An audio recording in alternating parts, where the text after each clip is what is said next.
Gente, bom dia. Obrigado pela presença aqui hoje. Eu só queria dar uns informes rápidos, como eu sempre faço aqui no Papo de Casa.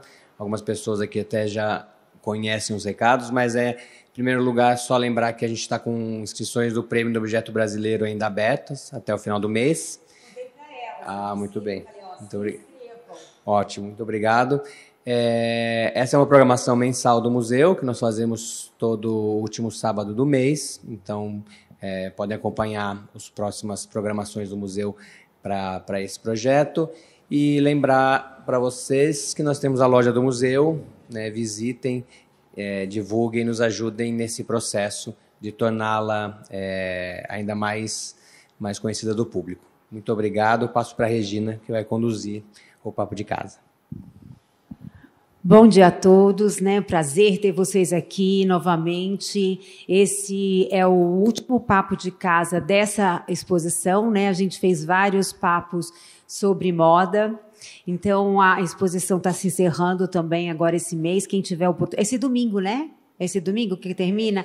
Então, quem ainda não visitou, não deixe de aproveitar, né? Porque a exposição teve uma super repercussão. A gente retornou com ela aí do acervo do Museu à Casa. E hoje a gente está aqui com duas representantes da moda dessa nova geração. Fico muito feliz também que o Antônio Castro esteja aqui com a gente hoje, que também já participou aqui de um Papo de Casa, né, Antônio? Então, a Suelen tem uma marca chamada Afroish, que ela é a moda afro-contemporânea sustentável, né, Suelen? E a Stephanie também, que tem a marca dela, Beau Paris, que faz esses sapatos que ela trouxe aqui, depois vocês podem olhar, que usa muito do artesanal brasileiro, e além do artesanal brasileiro, ela também, a sola do sapato dela é toda sustentável, feita lá no Amazonas. É Amazonas? É na floresta amazônica, é feito de látex orgânico e açaí, é biodegradável. Biodegradável. Então, assim, para a gente pensar, né, ver já como que é o posicionamento dessa nova geração com relação à moda, que a gente sabe uma das indústrias mais poluentes do mundo, né? Então, acho que assim essa nova geração vem com esse desejo de querer reverter esse quadro. Bom, Suelen, vou começar com você. Eu queria que você contasse um pouco como que foi esse seu envolvimento com moda. E depois contasse também quando é que você decidiu criar a sua marca. Bom dia a todos. Meu nome é Suelen, tenho 30 anos, sou formada em letras, tradutora e intérprete. Em um processo da minha vida, tive que transicionar de carreira, atuei na área, e foi assim que eu me reconectei com a moda. A minha relação com a moda começa da barriga da minha mãe, porque minha mãe também era costureira, e sempre trabalhou com retalhos. Então, acho que foi uma coisa de ancestralidade, de reconexão a esses processos. E à medida que eu fui crescendo, eu perdi minha mãe quando eu tinha 13 anos, eu acabei perdendo referência de identidade. E isso veio diretamente na moda para mim, porque minha mãe produzia minhas roupas, ela trançava o meu cabelo, então eu fiquei sem referências. Eu falei assim, meu Deus, e agora? E comecei o processo de consumismo do fast fashion. Nunca tinha tido contato com isso, porque eu cresci no pé da máquina, ali vendo minha mãe costurar minhas roupas, né? Sempre trazendo minha identidade. Ela tinha muito essa coisa com a produção independente, em criar mesmo de forma artesanal, pensando retalhos. Pelo tudo que eu me lembro, minha mãe acumulava muitos retalhos em caixas. Então, ela criava tecidos para cobrir essas caixas. Então, é uma memória muito próxima para mim. E quando eu me vejo em um lugar de falta de referência, eu começo a modificar minhas roupas. E a questionar também essa indústria da moda do fast fashion, em que criei um cartão e comecei a consumir dessas lojas. Mas comecei a observar que, em loja de departamento, paleta não muda, modelagem não muda. Eu falei, nossa, isso me traz um incômodo, sendo que eu estou buscando por algum tipo de roupa com representatividade. E, nesse processo, eu falei assim, quer saber? Deixa eu começar a alterar algumas roupas. E comecei a comprar aviamentos, né? Comecei a me reconectar com as memórias que eu tinha com a minha mãe, indo no Bom Retiro e no Brás. Dali, a minha vida nunca mais foi a mesma, em que eu fui tendo contato com esses resíduos têxteis e a entender um pouco de que é isso. Eu não precisava ter e comprar um grande tecido para criar coisas interessantes. E aí, então, à medida que eu fui criando algumas coisas, costurando à mão mesmo, colando alguns pentes em roupa, as pessoas começaram a se interessar e falar: nossa, onde que você comprou? Eu falei assim: não, eu não comprei, eu modifiquei essa minha roupa porque eu queria trazer um pouco mais de identidade. E, nesse momento, eu tive contato com os tecidos africanos. Então, eu falei assim: meu Deus, o que é isso? Dei um match, comecei a estudar um pouco mais. Tudo que tem sobre tecido africano são referências na internet que estão em inglês. Então, eu comecei a beber muito dessas fontes e comecei a me conectar com a comunidade africana de São Paulo, que está aí com uma inventividade que traz vários tipos de produto, e comecei a aprender muito sobre esses processos. Eu falei assim: não, essa matéria-prima ela é muito valiosa, ela é incrível, e é com isso que eu vou trabalhar. Então, eu conectei os tecidos brasileiros, desse descarte que acontece no Brás e no Bom Retiro, comecei a entender essas matérias e conectei isso ao tecido africano, pensando design em superfície, entendendo esses processos de como eu poderia criar algo inventivo por meio dessa escassez, mas conectar sustentabilidade, principalmente agregando valor e criando um produto que realmente faria sentido para o ecossistema. E trazendo um pouco desse lugar, a minha marca é isso, ela tem 5 anos, né? Ela iniciou em 2017 a minha trajetória, em que eu não tive o contato com a moda em si. Eu fui criando a minha narrativa de produzir moda, fui entendendo esses materiais, porque como trabalhar com resíduo não é fácil, existem vários tipos de tentativas, né? Tem coisas que funcionam, tem coisas que não. Então, nesse processo, eu aprendi muito e comecei a questionar esses resíduos. E tive pessoas incríveis, como costureiras de bairro, que foram me ajudando a construir essa narrativa. Atualmente, eu já costuro, já produzo os meus produtos, mas veio muito desse lugar. E eu entendi que eu não queria só criar produtos, porque eu falei assim: a moda sustentável ela está para além, tem essa questão da conexão afetiva com os tecidos. Então, foi algo que me apaixonou, que eu queria repassar essa memória também para outras pessoas, para que a comunidade como um todo pensasse, questionasse: para onde vão minhas roupas depois que eu uso, por que eu realmente preciso descartar essa peça de roupa que está, né? Porque eu atuo com roupas pós-consumos, mas também com resíduos têxteis. Então, comecei a criar uma narrativa para que outras pessoas se conectassem com esse movimento. E, a partir daí, eu comecei a construir algumas narrativas, me conectar com pessoas e falar sobre esses processos, é onde eu me construo como arte educadora. Atualmente, eu dou aula de moda afrocontemporânea sustentável na Fábrica de Cultura da Brasilândia, porque eu entendi que eu não poderia parar só no produto. O produto em si, esteticamente, as pessoas, nossa, bonito, legal, mas o que está por trás daquele produto, poucas pessoas se questionam, poucas pessoas querem saber. Então, a partir da arte e educação, eu falei: não, eu quero levar isso aqui para frente, eu quero que outras pessoas tenham possibilidades de criar a partir de matérias-primas que já existem, porque é isso, tem pessoas que são criadoras, criativas, que falam: poxa vida, eu queria tanto ser um estilista, só que eu não tenho condição de ser estilista, porque é uma cadeia, né, da moda padrão, tem toda uma construção. E quando você pensa em tecidos, resíduos, a gente fala de uma escassez, mas a gente fala sobre inovação também. Eu acho que a gente precisa olhar para essas novas formas de produzir um produto com base sustentável, porque a gente não precisa mais produzir tecido, a gente já tem tecido suficiente na nossa cadeia produtiva para reinventar esses processos, ressignificar. Então, eu acho que um pouco do meu trabalho nasce de um incômodo, de uma falta de representatividade, mas agora eu estou no momento de solução. Por mim, eu entendi que eu sozinho não ia conseguir dar conta produzindo produtos, e, a partir de então, eu começo a repassar um pouco do meu repertório, tudo que eu aprendi, dos meus processos, das técnicas que eu desenvolvi, para repassar para outras pessoas. Brilhante, né?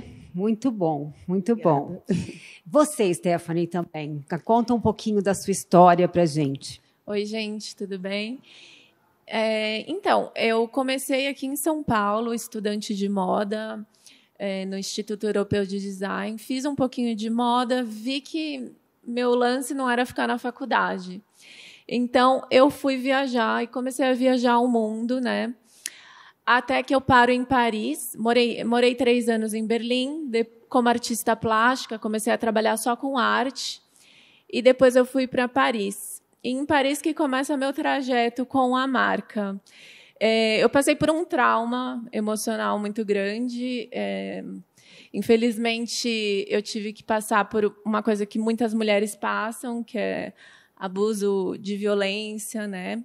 É uma coisa que me chocou muito. E eu fiquei presa no país por 3 anos. Foi um relacionamento, né, que você teve? Foi o genitor da minha filha, né? Então, eu não conseguia sair do país por conta da minha filha ser francesa. E, assim, eu passei por muitas situações difíceis como mulher lá. E, enfim, depois de um tempo, eu consegui voltar para o Brasil. E, chegando aqui no Brasil, eu comecei um projeto com mulheres em situação de vulnerabilidade. E lá eu capacitava mulheres que tinham histórias muito parecidas, né? Então, mas, Stephanie, você falou para mim que, na verdade, essa história de estar junto com as mulheres foi porque as mulheres também que foram te ajudar a ser resgatada dessa situação que você estava vivendo, não foi? Não. Lá em Paris, eu consegui o apoio de um grupo de mulheres, e eram mulheres, chama Mulheres do Brasil. E elas estavam lá para me acompanhar em lugares, delegacias e tudo mais.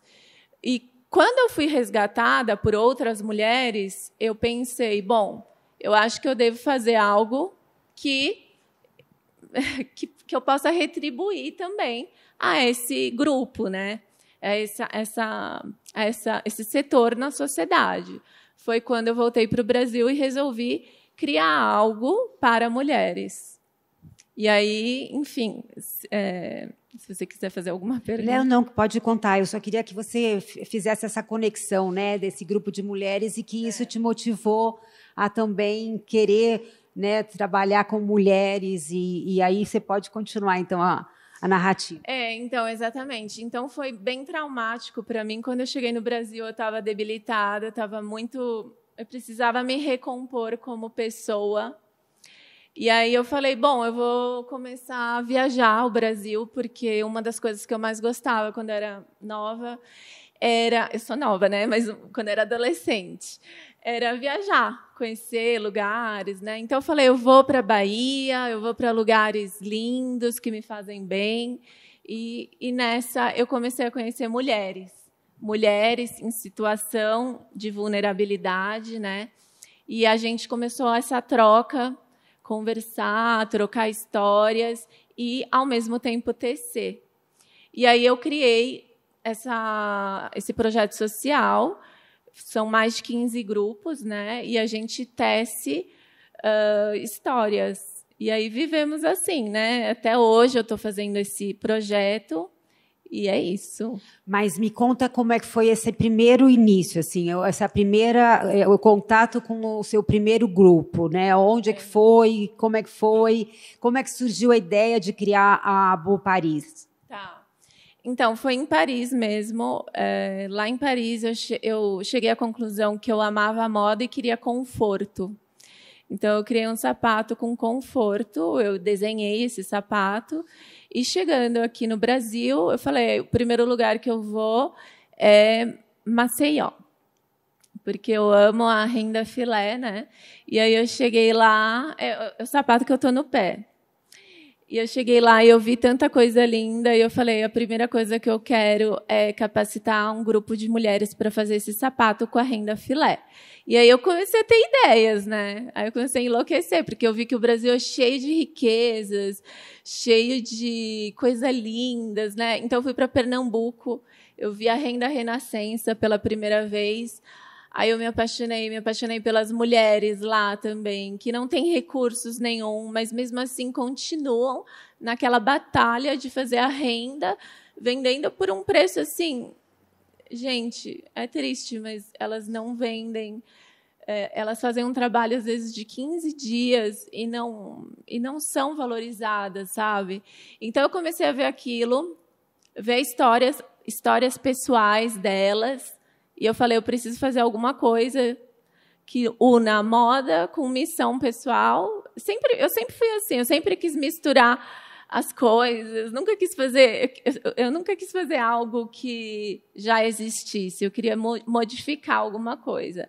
E aí eu falei, então vamos com esse negócio das mulheres, comecei a capacitar, e depois eu uni o Solado da Amazônia. Porque o Solado da Amazônia, você já tinha tido uma experiência antes numa pesquisa com o Marco Brajovic, não foi isso? Exatamente. Quando eu era estudante, eu fiz uma participação num laboratório do Marco Brajovic, na Amazônia, e lá eu fiquei encantada com a nossa riqueza, né? E aí eu conheci uma cooperativa, que é uma cooperativa de látex orgânico, onde eles cooperam com as famílias da Amazônia, protegendo a floresta e ajudando as famílias por lá. Então, eu falei, eu quero o meu solado com essa cooperativa, porque é biodegradável, é maravilhosa, está ajudando a floresta e tem tudo a ver com o projeto social que eu estou fazendo. Porque não adiantava nada eu trabalhar com um projeto social e colocar uma borracha ou um material que fica aí mais de 500 mil anos no mundo, né? Então, eu estava procurando algo que viesse de encontro a esse impacto social. Então, juntou tudo, aí eu fiz o sapato, né? O meu primeiro produto com a marca. Deu super certo, a gente está vendendo bem, já estamos assim, em lojas de luxo aqui no Brasil. O preço ele é alto, mas ele tem a ver... assim, o custo do sapato ele é alto, porque eu também quero pagar uma renda justa para essas mulheres, eu quero valorizar o trabalho da Amazônia, existe um preço aí grande nessa parte de frete e tudo mais, e eu acredito que esse produto, para o exterior, ele vai ser bombástico, né? Porque lá eles dão muito valor nisso, ao contrário do brasileiro, que são uma minoria, né, que gosta, que admira, mas a maioria não muito, né? E assim, eu tenho, por conta de algumas palestras que eu tenho feito, estudado muito sobre tendência. E uma das tendências fortes que a gente, né, que todos esses trenders falam é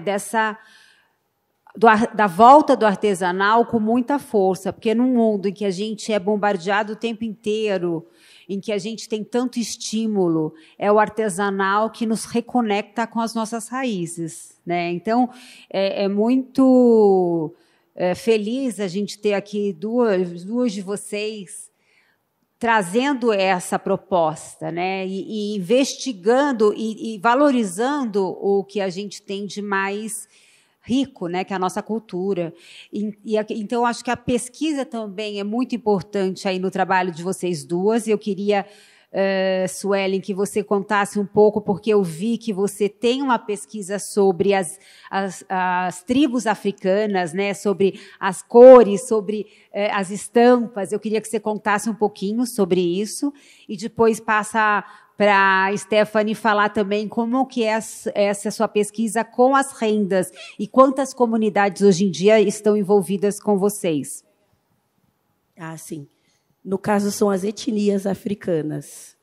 É isso, o continente africano ele é gigantesco, em que existem muitas nacionalidades, e dentro delas existem algumas etnias que têm o tecido africano como código e signo cultural. Então, umas que eu posso referenciar aqui é o povo Ashanti de Gana, que traz a estampa do kente e traz as referências muito conectadas, referências de cores e padrões conectadas a elementos da natureza. Então, o tecido africano em si ele traz vários elementos realmente culturais do cotidiano.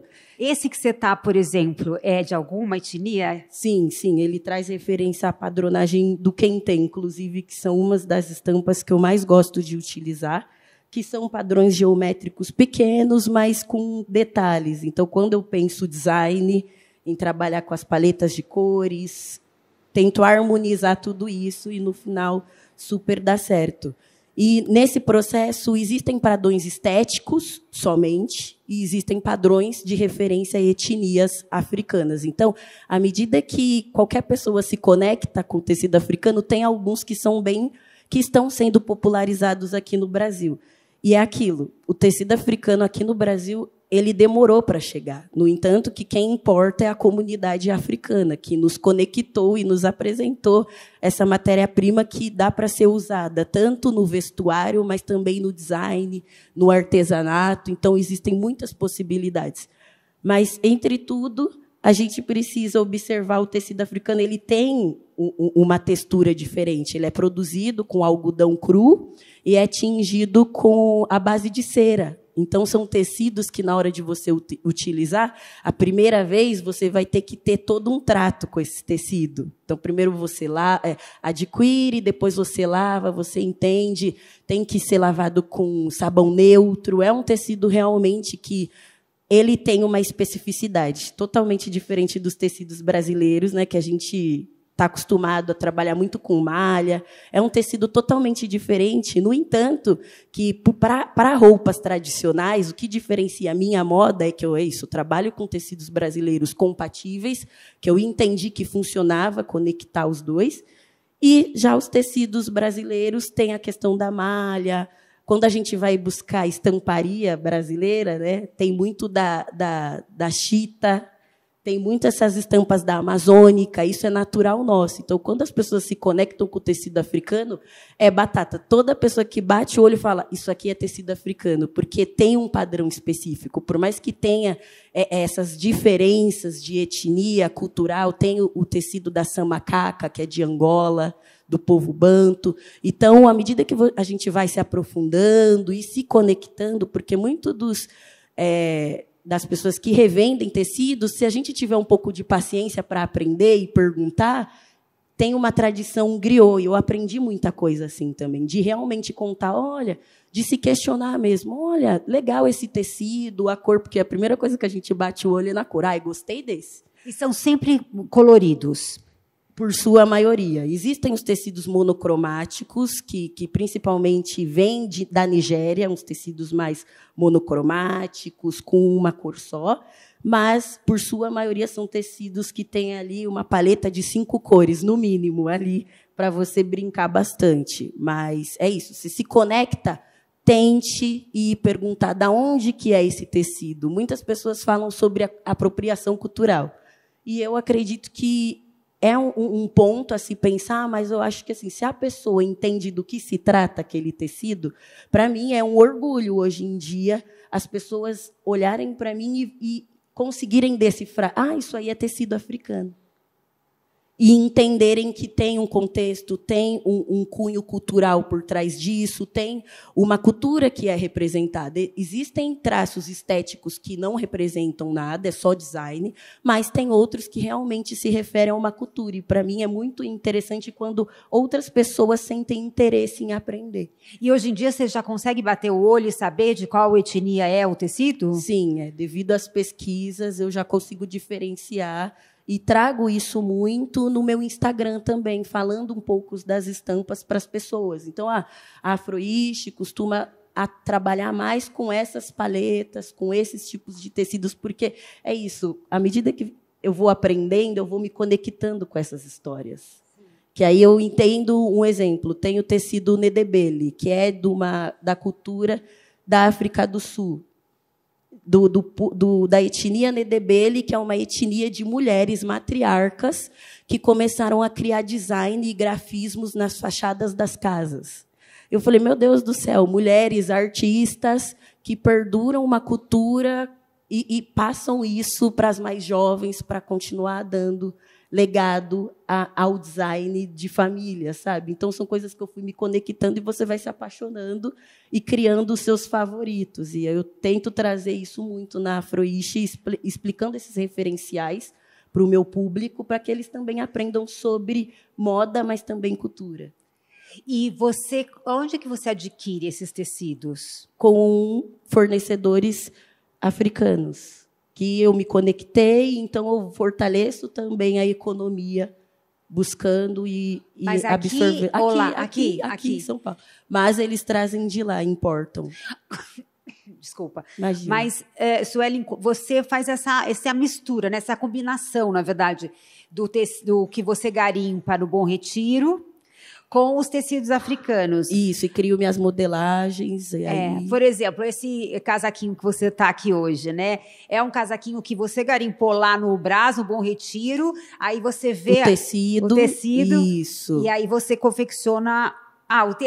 é o tecido que você tinha do casaco, não o casaco. Isso, o tecido, e dali eu penso a modelagem de acordo com as minhas coleções. Então, são peças exclusivas, né? Pelo fato de eu não ter um montante de resíduos, são peças exclusivas. E onde você confecciona isso? Tem oficina, mas também na minha casa. E são costureiras também que trabalham para você? Tem prestadoras de serviço já que atuam comigo. Porque é isso, trabalhar com upcycling não é fácil. Escassez de tecido, nem todas as costureiras querem esse desafio. Então, realmente tem que ir encaixando todas as peças. Você tem 2 metros de um tecido de alfaiataria. Aí você entende, o que vai ser o forro, o que vai ser a base, o que vai ser o tecido africano do design. E tem muitas pessoas que querem isso. Não, me dá 5 metros de tecido, a partir daí eu crio para você. E aí eu já venho com esse desafio, e tem algumas costureiras que não fecham mesmo, porque é um trabalho muito complicado. E eu até entendo.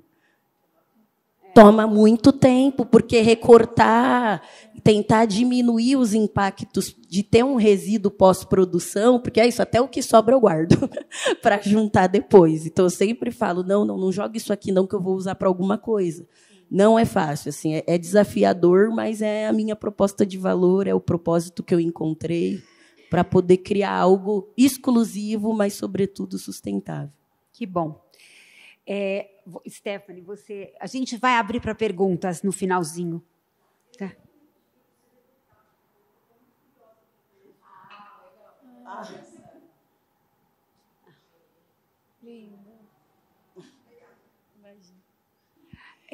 Então, Stephanie, conta aí da sua pesquisa, né? E quantas comunidades hoje em dia estão envolvidas com o seu produto? Então, são mais de 15 grupos de mulheres ao redor do Brasil. Cada grupo tem mais ou menos de 15 a 30 pessoas, mulheres, né? Eu comecei em Alagoas, depois foi o Brasil inteiro, né? Então, tenho grupos em São Paulo, norte de Minas, vários lugares. E eu trabalho com 3 tipologias no meu sapato. Uma é o crochê, outra é a renda renascença e a outra é a renda filé. Não sei se posso mostrar aqui. Só para vocês entenderem. Opa. Então, aqui essa aqui é uma das mulheres que eu trabalhei. Que eu tem bolsa também? Tem bolsa. Que é o meu processo, né, trabalhando com essas mulheres, indo nas casas, criando as oficinas. Aqui já é o sapato pronto na loja, né? Então, eu gosto de mostrar esse antes e depois, porque... Opa! Então, esse aqui é o crochê. Então, a gente faz o sapato, capacita a mulher para estar fazendo o sapato nessa modelagem, né? E aí vem o bordado em cima. Então, são 2 artes, o crochê e o bordado. Mas são as mesmas mulheres que fazem ou são 2 grupos? Não, são grupos diferentes. Os grupos de crochê, a gente tem um pouco mais de... A gente faz mais esse trabalho de capacitação, de estar ensinando o crochê, ensinando a fazer esses pontos, né? É um trabalho difícil, sabe? Não é fácil. E aí tem o bordado, que é uma forma também de capacitar mulheres que não têm o encontro com a arte de tecelagem, né? É mais fácil estar ensinando o bordado do que, por exemplo, uma renda filé ou uma renda renascença. Esse aqui é a renda renascença. É uma arte que veio da Bélgica e chegou lá em Pernambuco por conta de uma freira belga, e ela ensinou as mulheres de lá a tecer esse trabalho minucioso, maravilhoso, que eu me apaixonei, assim. E hoje ele é o nosso sapato, é o nosso carro-chefe, assim, da marca, porque as pessoas amam quando vem ele na vitrine, né? Aqui algumas fotinhos. Eu gosto de brincar, de botar alegria nessa arte, né? Justamente por ter sido uma transformação, né? Então a gente gosta de fazer um trabalho bem divertido. Aqui é a variedade de artes que surgiram nesse processo, né? Variedade, você diz assim, você pode voltar lá, a primeira? Sim. Da Renascença, né? Tá. Então, na verdade, você desenha as padronagens, você passa para elas. Eu desenho as padronagens, mas muitas vezes, por ser um trabalho artesanal, você cria alguma coisa e sai outra totalmente diferente, né? E eu achei isso um máximo e comecei a brincar mesmo e criar coisas totalmente diferentes do que... Às vezes você faz um desenho e nasce outro totalmente diferente. E a paleta, como é que se define as cores?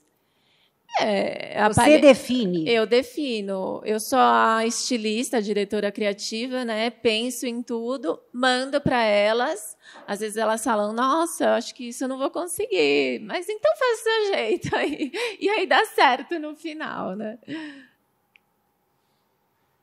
E aí, esses são os desenhos também que eu fui criando. Crochê é de que comunidade, é de que lugares o crochê? Crochê mais São Paulo, Campinas, Vinhedo. Eu tenho em Minas também. Aqui é a Renda Filé, que é em Alagoas. Então, é um trabalho bem colorido, né? Aqui é a embalagem também, que a gente procurou fazer algo reciclável. Eu explico tudo na embalagem. Eu tento mostrar o máximo possível o que a gente está fazendo, né, por trás do produto. Mas então explica isso. A embalagem que você faz. Tá, peraí. Então, a embalagem ela é reciclável. Na verdade, eu trabalho com eu sou parceira de uma empresa aqui no Brasil que chama Papelaria, né? E a gente criou algo voltado para a nossa marca, que o sapato se encaixa de uma maneira fácil, sabe?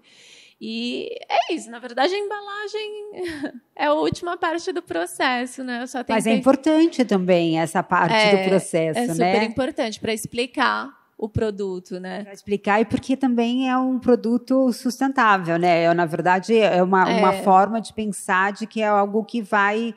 papelão, né? Que exatamente. E a pessoa também pode usar essa caixinha como decoração na casa, né? Ali tem uma caixinha também. E é isso, mas essa parte também da Amazônia, eu explico que é super importante. Esse sapato, ele colocado em compostagem, ele se biodegrada em 3 anos, ou seja... É muito interessante essa parte. Se você colocar ele no lugar certo, ele vai se biodegradar. Agora, se ele ficar dentro do seu armário, bonitinho, ele fica anos e anos, né? E você falou de querer exportar esse produto, né? Como é que está essa vontade? Está sendo realizada? Sendo. Quando eu morava em Paris, eu comecei a observar, né, as pessoas andando, as mulheres, e elas gostam de conforto, né? Então, eles colocam em primordial o conforto, e eu saquei essa e falei, não, eu quero isso também, eu quero vender conforto e eu quero vender artesanal, porque lá também as mulheres dão muito valor, os homens, e eu comecei a olhar a sociedade e falei, não, eu quero fazer algo aqui para fora, eu queria fazer algo para lá, né? Então, eu me dediquei também para montar um produto focado para o exterior. Eu digo, não que eu não queira vender para o Brasil, mas, normalmente, quando eu converso com algumas mulheres aqui no Brasil, elas sempre perguntam, mas não tem um salto? Não tem? Eu acho até engraçado. Eu falo, não tem um salto, vai ser assim mesmo, confortável, é unissex, e, enfim. Aí eu já estou em andamento com essa parte de estar vendendo lá para o exterior, para Nova York, Paris. Já começou, então? Já começou. E a receptividade tem sido... Muito maior, muito maior. Isso que é engraçado. Isso que é engraçado e triste ao mesmo tempo, né? Engraçado e triste, né? Mas tem sido melhor, assim, essa abertura lá fora. E as pessoas dão muito valor a essa questão da Amazônia e do artesanal também. Acho que o preço também deve ser algo que as pessoas aqui te questionam muito, não? Questionam. Mas eu sempre falo, um sapato da Nike e um sapato que eu faço, né, é um processo totalmente diferente. Se a gente for valorizar mesmo as pessoas que estão trabalhando por trás desse produto, então a gente tem que colocar um preço alto no final. E é interessante porque isso é uma economia circular, né? Quem pode paga e a gente consegue equilibrar a nossa economia. E se a gente pensar dessa forma, um sapato vendido por dia meu acaba sendo um salário, mais que um salário mínimo por mês para uma rendeira trabalhando 3 horas por noite ou por dia em casa, né? Então, eu pensei nesse processo da rendeira conseguir receber e ser valorizada, do pessoal lá na Amazônia ser valorizado. Então, a diferença entre um sapato, né, que a gente compra, que é fabricado na China, e o meu, eles estão mais ou menos no mesmo valor. Sim. Aí é questão da gente repensar. Vou comprar algo que vai estar colaborando ou não? Então... E, Stephanie, você comentou de 15 comunidades, né? Como é que tem sido desde que você iniciou? Quando que você iniciou mesmo isso? Eu iniciei faz 2 anos. E como é que tem sido esse retorno por parte da comunidade, das artesãs, né? Desde que elas começaram a trabalhar com você? Olha, eu acho muito interessante sua pergunta, porque uma das líderes que eu comecei a trabalhar, ela sofria de depressão, tinha vários problemas, assim, não conseguia sair da situação que ela estava. E, através do trabalho, a gente foi vendo esse progresso dela evoluindo, diminuindo os remédios, saindo daquela situação que ela estava, de isolamento.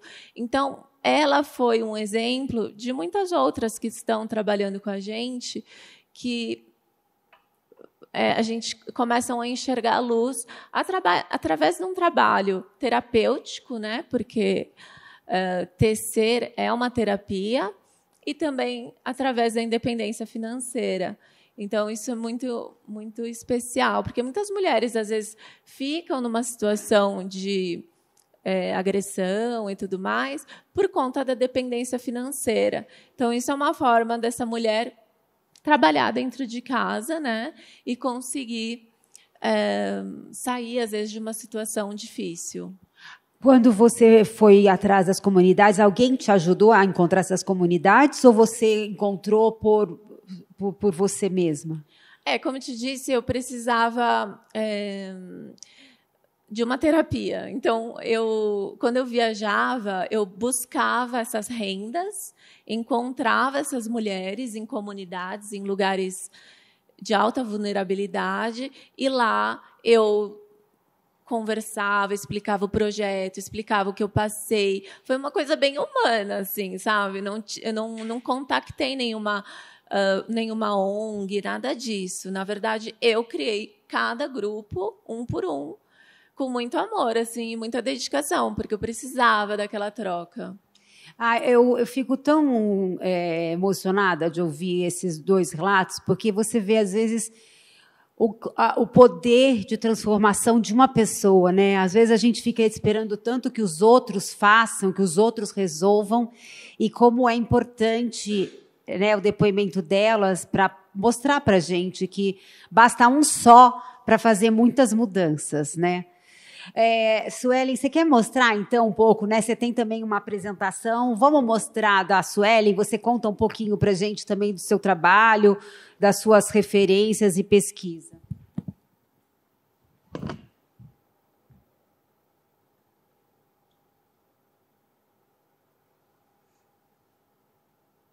Você quer sentar aqui para ficar melhor para você? Não, tá bom? Aqui um pouco das ações, né, que eu comecei a desenvolver, inclusive. Desculpa.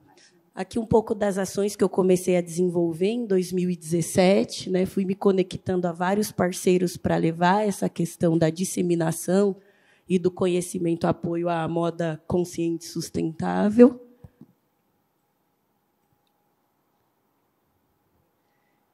Aqui é um pouco do ecossistema do reaproveitamento, né? Porque é isso, às vezes as pessoas não conseguem entender, né? Muitas pessoas acham que o upcycling é igual à customização. E é um ecossistema totalmente diferente, porque aqui eu consegui, né, trazer esse que precisa ser pensado para produzir um upcycling, né? Então, o que existe atualmente na indústria da moda padrão?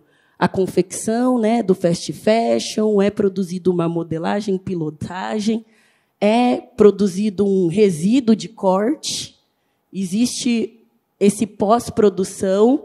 O que a gente faz com isso, né? À medida que se compra um tecido lá no Brás, você produz.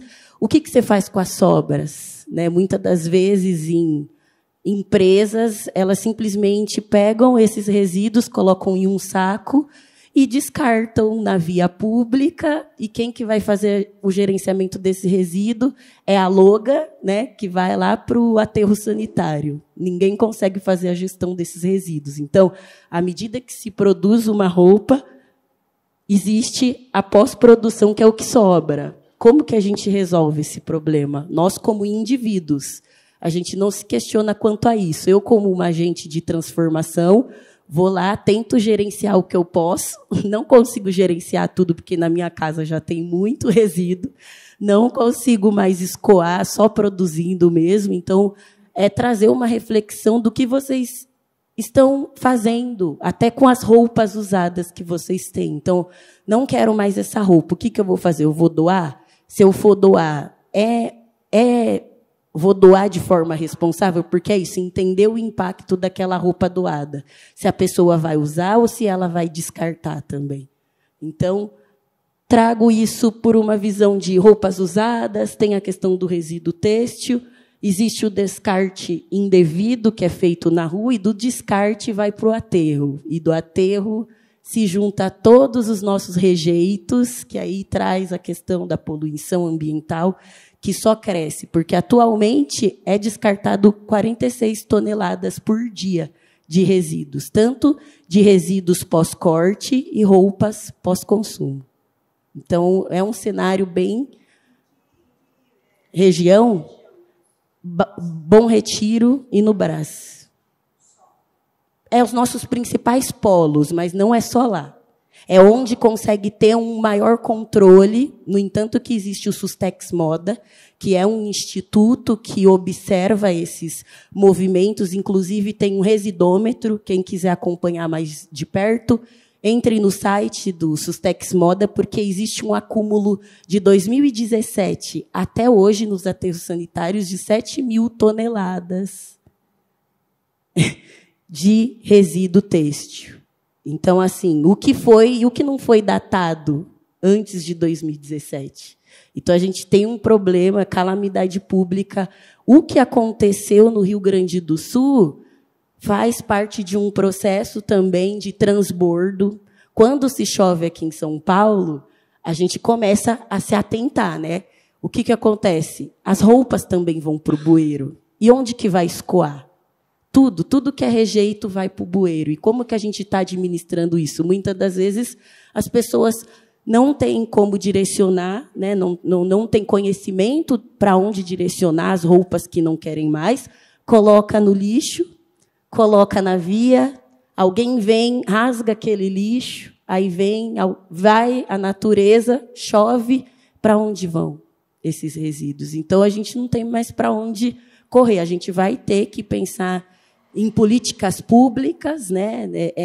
Está a passos vagarosos. E qual que é falar sobre isso? A empresa que você falou que tem um site para Instituto Sustex Moda. E qual que é a ação deles? A ação de ensinar sobre esses processos de conscientização da comunidade. Eles também apoiam artesãos que produzem soluções a partir de vários tipos de resíduos. E eles indicam alguns lugares também? Sim, indicam descarte, realmente se aproximar desses temas, porque tem institutos responsáveis para direcionar, sabe? E eles são meu braço direito em questão de pesquisa e aprofundamento dos meus processos. Que bom, tá. E aí é isso. Existe esse pós-consumo, né? O que a gente faz com essas matérias? No meu caso, eu entendi que eu poderia pensar no design, redesign, reusos de matérias-primas já existentes e pensar os projetos, porque cada peça que eu idealizo é um projeto, por meio dos resíduos que eu tenho. Então, a partir dali, eu crio o upcycling, e dentro do upcycling é isso, existem várias técnicas e fazeres. Então, tem a questão do artesanato, em produzir um upcycling a partir do artesanato. Temos aí uma referência da colcha de retalhos, do paintwork, que é a nossa maior ancestralidade brasileira, que precisa ser vista como um patrimônio, né, e ser mais trabalhada. E é isso, cada pessoa imprime de uma forma. Então, existem várias técnicas de reaproveitamento de tecido. Basta aí os designers se aprofundarem e desbravarem nesse universo. E é isso, eu produzo uma criação que vai ter um ciclo de vida diferente. Então, eu, como uma agente de transformação, eu consigo poupar essa matéria-prima de ir lá para o aterro sanitário. Mas é aquilo, ela vai ter um ciclo, daqui 10 anos, ela vai continuar aqui, porque o tecido africano ele é um tecido bem resistente também. Então, ao conectar essas duas matérias-primas, eu consigo dar mais vida a esse processo. E, como um produto final, eu consigo gerar valor agregado, pensar um design autoral dentro dos meus produtos, sempre com a pauta de reaproveitamento de materiais, fortalecendo o consumo consciente e construindo uma memória afetiva com esse produto. Então, é um pouco dos pilares que eu conecto, porque é isso, as pessoas acham que o upcycling é igual à customização e não tem nada a ver. É um processo de construção mesmo de um produto a partir de matérias-primas existentes. Do resíduo ao produto final, trazendo um pouco de algumas criações aqui.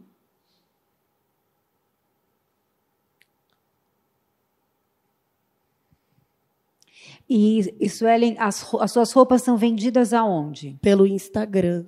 Tem um canal direto pelo WhatsApp Business, mas é tudo eu que gerencio assim.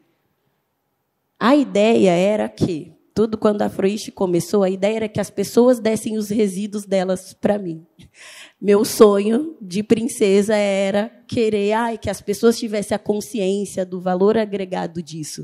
Só que isso não aconteceu. Aí eu tive que colocar as minhas criações na pista e falar, olha, eu crio esses produtos, e explicar um pouco do conceito para as pessoas entenderem um pouco do que eu faço. Mas o processo final, porque é isso, as pessoas querem coisas iguais.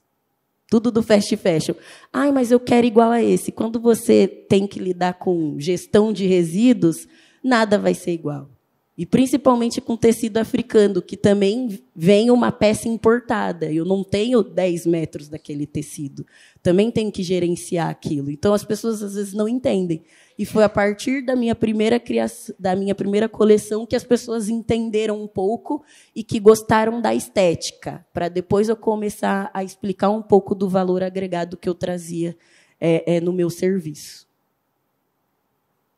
Aqui são um pouco das oficinas que eu desenvolvo em vários equipamentos, tanto ISESC, fábricas de cultura, tenho um parceiro do Fashion Revolution, que realizo várias ações com eles, e ações com pessoas de todas as idades. E muitas das vezes são costureiras, aspirantes a designers, jovens, então atendo um público misto, e é muito bom essas trocas, porque eu também aprendo técnicas nesses processos. Então, é fascinante apresentar possibilidades, mas, ao mesmo tempo, aprender com quem já está fazendo, principalmente nas manualidades. É isso, gente. Aí o Instagram, a Froist, underline 7, para vocês começarem a seguir. E a Dabu Paris, qual é? É It's, né? É It's. Acho que tu vai colocar aqui pra gente. Olha, é It's Bu Paris. It's Bu Paris. Para a gente, antes de passar para o público, eu vejo que a atuação de vocês duas no Instagram é muito importante, né? Vocês duas estão sempre mostrando. É o Instagram que é a principal força de venda de vocês hoje em dia ou não? Para mim, não. Para mim tem sido físico mesmo. Eu participei da Semana de Design de São Paulo, tive um stand lá, conheci bastante pessoas da área de jornalismo, arte, cultura, e através desses contatos eu entrei em outras lojas, né? Eu revendo meu produto em lojas aqui no Oscar Freire, por exemplo. Então, foi através do contato físico mesmo. E o meu Instagram é uma galeria online, mas eu ainda estou engatinhando nesse mundo online, né? Vou começar a investir bastante agora nessa parte, mas todo o meu trabalho foi físico mesmo. No caso, a Froist nasceu na internet, foi ali que tudo começou, no entanto que os clientes estão acompanhando a trajetória e trazem vários feedbacks, é o nosso principal canal, porque é a nossa vitrine também. Eu ainda não tenho site, já tentei fazer, mas eu acho que não deu muito certo. Aí eu falei, não, vou manter aqui, mas para o futuro é um canal que eu quero desenvolver, mas também é isso. Por meio das ações educativas, eu me conecto presencialmente com o meu público e eu também faço parte de uma loja colaborativa. Mas as pessoas te mandam mensagens pelo Instagram? Me mandam mensagens pelo Instagram, isso, contato direto no Instagram. E são pessoas do país todo? Ou sim, só sim, você sim, do país inteiro, do exterior, e eu envio os meus produtos também. Ótimo. Para todo o Brasil. Então, vamos abrir aqui, se tem alguém querendo fazer pergunta para as meninas aqui.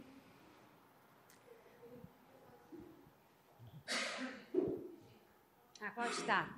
A Renata Melão aqui, a fundadora do Museu A Casa. Gente, boa tarde, não, bom dia ainda, né? Não sei. A renda que vocês usam é um elemento frágil, não é? Bastante, né? Depende, né? A renda filé que eu tenho aqui, ó, essa coloridona, ela é bem resistente. A renda renascença, ela é um pouco mais delicada. Não tem que passar nada em cima para a durabilidade maior da renda? Então, elas fazem uma lavagem e depois eu acho que elas passam um verniz, né? E aí essa renda fica durinha. Então, tá. Ela é fácil, ela é maleável também. E para o sapato foi o ideal, assim. Ela não, como o pé ele não fica se movimentando muito, aquela renda fica durinha no sapato. Então, é um material bem interessante para calçados. E dura bastante. Dura, tem uma durabilidade ótima, assim. Eu mesma testo, né? Então, já tem o sapato. O legal desse sapato é que ele é lavável, né?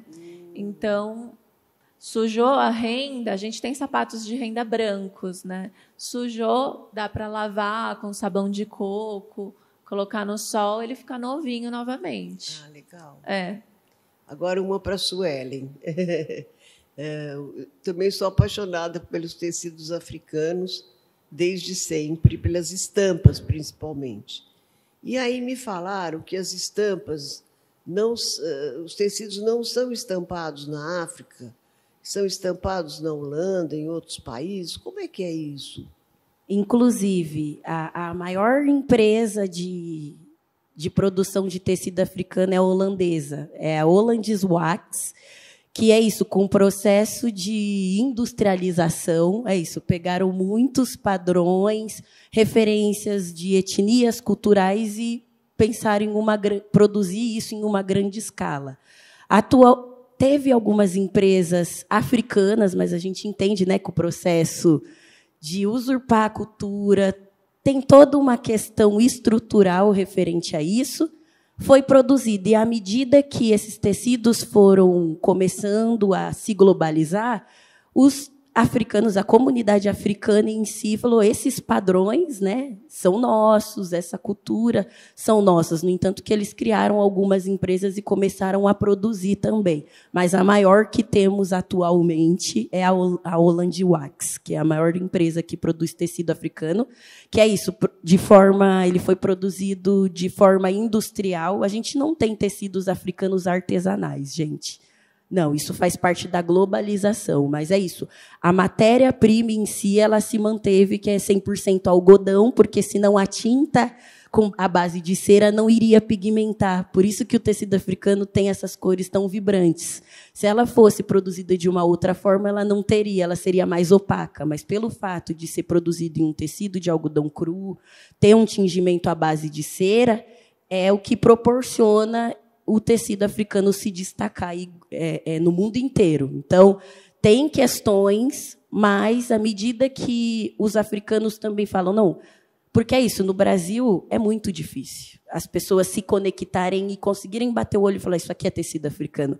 O tecido africano é valorizado em outros países. Aqui no Brasil ele é pouquíssimo valorizado. Então, quem se conectou à cultura africana sabe que no exterior é muito valorizado, já no Brasil não. Então, à medida que foi se popularizando no exterior, os imigrantes, empreendedores africanos vêm para o Brasil para também disseminar a cultura aqui no Brasil também.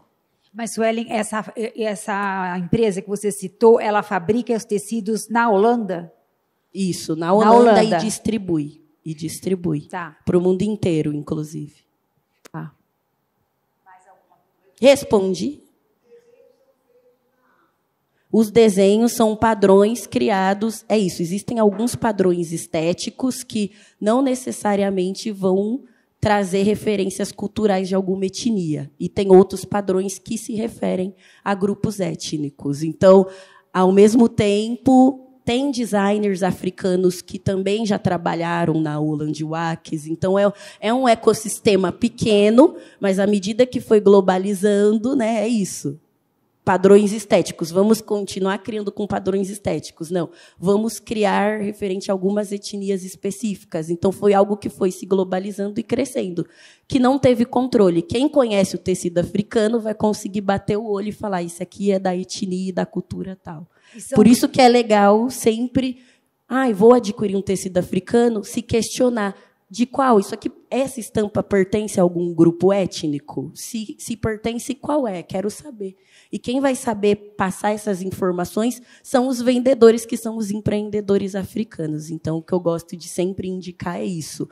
Como qualquer roupa que você vai na loja, né? Que tecido se trata? Quando se tratar de estampa, essa estampa representa alguma cultura? E aí a troca vai acontecer.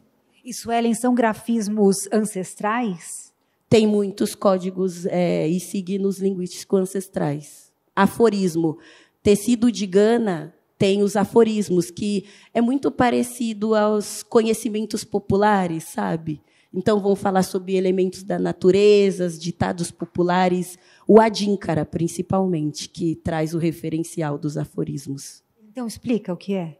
Aforismos são esses signos que a gente vai construindo à medida que uma cultura vai sendo feita, ditados populares. Então, tudo isso vem e que se criam esses padrões que são, muitas das vezes, no início de tudo, eram feitos por meio de carimbos e com tinta à base de cera para poder criar esses grafismos. E o tecido ainda era orgânico, né? Era tudo artesanal, mas à medida que a globalização foi acontecendo, esses padrões, esses designs foram transmitidos para os tecidos de algodão cru, mas que trazem e carregam elementos e signos culturais. Tá certo. Uhum. Sim, sim, principalmente de elementos da natureza. Também, também.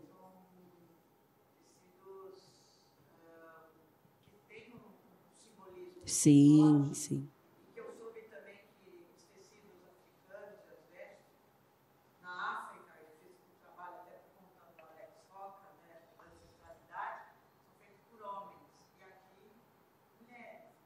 Sim, sim. Sim, inclusive. E é isso, né? Uma tradição 4.000 anos antes de Cristo. Então, é um fazer... É isso, os tecelões das antigas, que, por sua maioria, eram os homens, as mulheres não tinham tanto contato com o design e produção desses simbolismos, realmente. Isso é importante resgatar, né?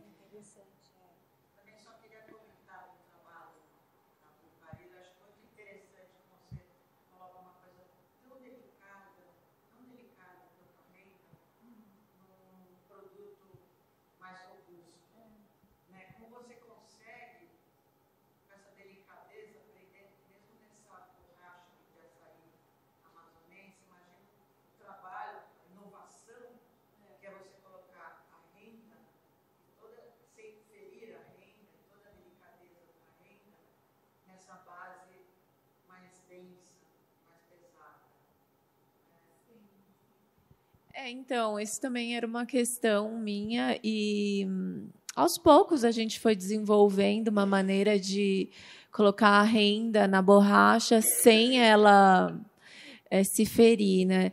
Então, foi muito legal esse processo. Eu também acabei entendendo muito mais.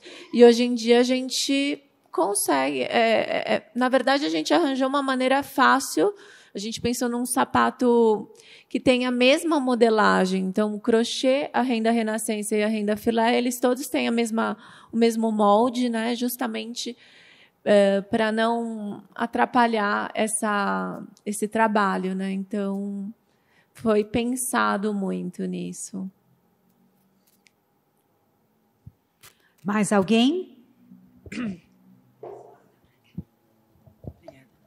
Olá, muito bom dia a todos. Bom dia, meninas. Muito obrigada por compartilhar o conhecimento de vocês conosco. Tá? A minha pergunta ela é mais voltada para a nossa questão espiritual. Eu sou uma mulher trans afro-indígena do Amazonas, né? E eu carrego comigo a minha ancestralidade, sempre conectada com a minha espiritualidade, porque ela é parte inerente de quem nós somos. Nós somos formados por corpo, mente e espírito, né? E nós nos conectamos com a nossa ancestralidade através da nossa espiritualidade, que está inserida no nosso DNA, né? E a pergunta é a mesma para ambas, né? Em que momento vocês se deram conta de que, através do trabalho de vocês, além de se curar, vocês estavam ajudando outras mulheres também a se reconectarem consigo mesma, encontrar esse espaço de acolhimento e cura dentro delas mesmas, porque a partir do momento em que a gente se dá conta de que tudo aquilo que nós precisamos está dentro de nós, a gente consegue florescer. E a renda que você aplica nos seus sapatos, ela é a prova disso, né? O grafismo, né? E os adinkras que você traz através, por exemplo, da sua arte, né, conectando o Brasil com a África, também é esse florescimento. Então, em que momento vocês se deram conta de que vocês estavam se curando e ajudando outras mulheres a se curar? Sim. Então, na verdade, desde o primeiro momento que eu lancei a marca, eu já estava num processo de buscar a cura pessoal, né? E eu acredito que somos todos um, né? Essa é a minha espiritualidade, no caso. Eu senti que eu precisava fazer essa troca pela minha cura, né? Então, foi buscando a minha própria cura. Então, desde o começo, foi essa intenção do projeto, né? Foi buscar uma forma de aliviar aquele passado, né? Foram 3 anos complicados. Eu imagino que uma pessoa que vai para a guerra, quando ela volta, ela continua ouvindo as bombas, né? E tem um trabalho de recuperação para essas pessoas. E, no caso, eu estava em urgência, eu precisava me recuperar, porque eu tinha uma filha para criar. Então, eu tinha que eu não vou te dizer que eu me curei 100%, porque ainda existem vozes, né? A gente ouve as bombas ainda, mas esse processo de ir, conversar, trocar, tecer, foi muito espiritual mesmo. Foi algo transformador. A gente entrou num silêncio também. Quando a gente tece, a gente tem que se calar. A gente tem que olhar para dentro, a gente respira e a gente troca. Então, é espiritual mesmo, realmente, você está certa. Então, desde o começo foi essa a intenção, cura. Então, desde o início, você já estava consciente de que era o seu processo de cura? Ah, sim, bem racional. Eu precisava mudar, entendeu? Então, foi transformador porque eu tinha essa intenção e segui em frente. Pergunta babado, viu? Porque é falar de sentimento, né? Conectar arte, sentimento, memórias. E, assim, eu acho que é uma construção. Eu tenho essa construção a partir do momento que um cliente me dá um feedback. Que uma pessoa que é isso, cocrio, e ele se veste e fala que ficou com a autoestima. Porque eu comecei para fortalecer a minha autoestima, para me posicionar, para me representar, uma vez que a minha mãe, que moldava a minha estética, me apoiava nisso. Então, quando eu perco minha referência, a partir de onde que eu vou construir a minha estética? E aí eu começo a construir a minha estética, e quando eu vejo que outras pessoas também estão sendo fortalecidas por meio da estética, é isso, é uma peça de roupa, mas é um objeto vestível que você conecta sentimento. E poder criar para outras pessoas, e essas pessoas falarem, me senti com a autoestima lá em cima, amei a peça, isso para mim que faz a diferença. A cada troca vai plantando mais uma sementinha, acho que isso que nutre a minha criatividade, porque não é fácil criar. Tem dia que a nossa cabeça, principalmente a minha cabeça, que eu faço outras atividades, minha cabeça está assim, meu Deus, eu preciso ir criar para eu ficar bem, para eu relaxar. E acaba indo, a semente de amor está sendo plantada. A partir do momento que eu vou lá, passo um dia terapêutico, captando, coletando resíduo. Para mim é uma terapia. Poder transmutar isso em um produto é um pouquinho da sementinha que eu estou deixando para a minha próxima geração. Assim, mexe comigo de uma forma intensa e reverbera. Acho que as pessoas falam, quando você fala dos seus produtos, eu vejo brilho nos olhos. Então, acho que é diário esse brilho nos olhos que eu vou criando, sabe? É diário, não é um momento pontual, porque é uma construção. Eu decidi estar aqui e eu decidi que é com isso que eu quero trabalhar, essa missão que eu vou desempenhar, essa diferença que eu vou fazer, sabe? Então, é uma escolha diária. E é um sentimento que é nutrido diariamente. Já está fazendo. Mulheres empoderadas.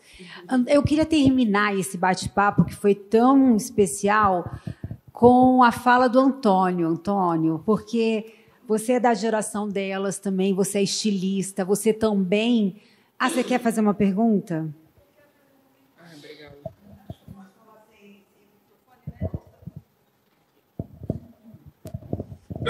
Então, Sueli, para te dizer que o seu trabalho é extremamente inspirador e que eu estou nessa batalha da questão dos resíduos faz um tempo. Eu, durante a pandemia, voltei para a minha cidade natal para cuidar dos meus pais, e que é Socorro, no interior de São Paulo. Conhece. Então, lá é um polo de confecções, né? São muitas pequenas empresas que trabalham, enfim, a questão da confecção e fast fashion, com certeza. Então, o que se gera de resíduo naquela cidade é uma coisa impressionante. É uma cidade pequena, né? E que está com um problema gigante, que é a questão ambiental. Quer dizer, eles não sabem o que fazer com aquele volume de resíduos que são gerados. Então, há até uma intenção de eles separarem, ter uma cooperativa, mas não tem quem compre. Então, eles estão com um problema gigante. Eu sou artista visual E eu estou fazendo um trabalho ínfimo, sabe, que é o aproveitamento das malhas. Num trabalho, eu faço esculturas de tricô, de malha, e uso, assim, como complemento, cerâmica, que eu também sou ceramista.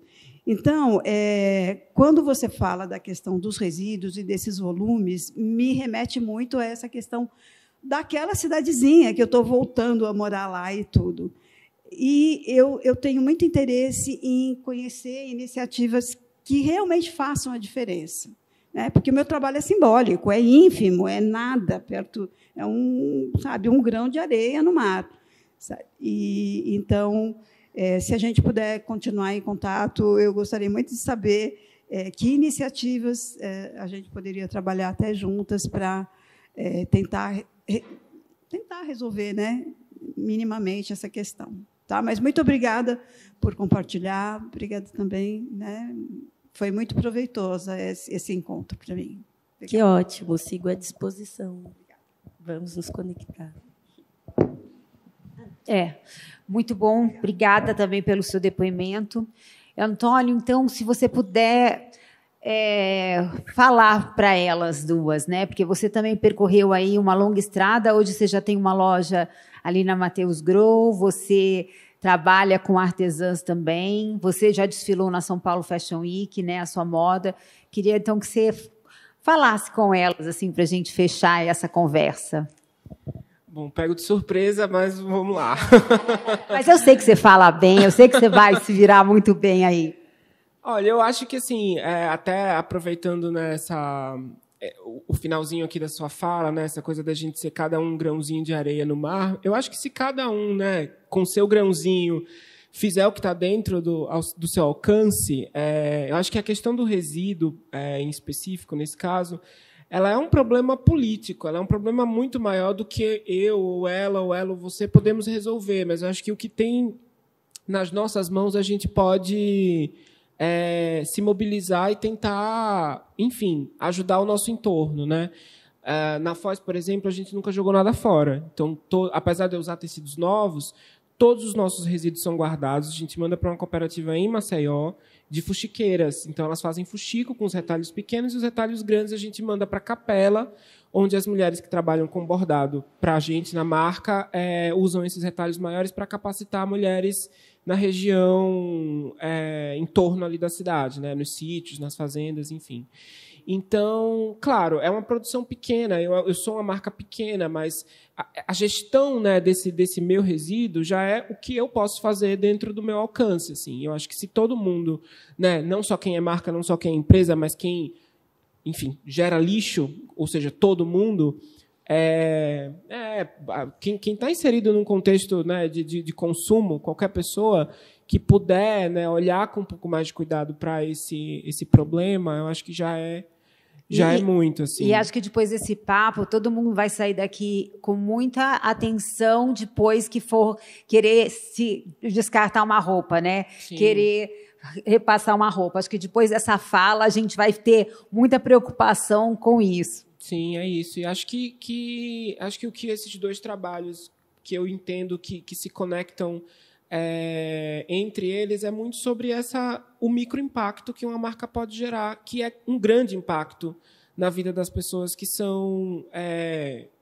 fazem parte ali daquele ecossistema. Então, trabalhar com as artesãs, assim como eu também trabalho, ainda que sendo marcas pequenas, a gente sabe a diferença que a gente faz na vida dessas pessoas, né? Não só no nível social e econômico, mas na maneira como a gente reposiciona também o artesanato na sociedade, como as pessoas passam a ver o valor daquele trabalho quando existe uma chancela de você vender num determinado lugar ou mandar o produto para fora do Brasil.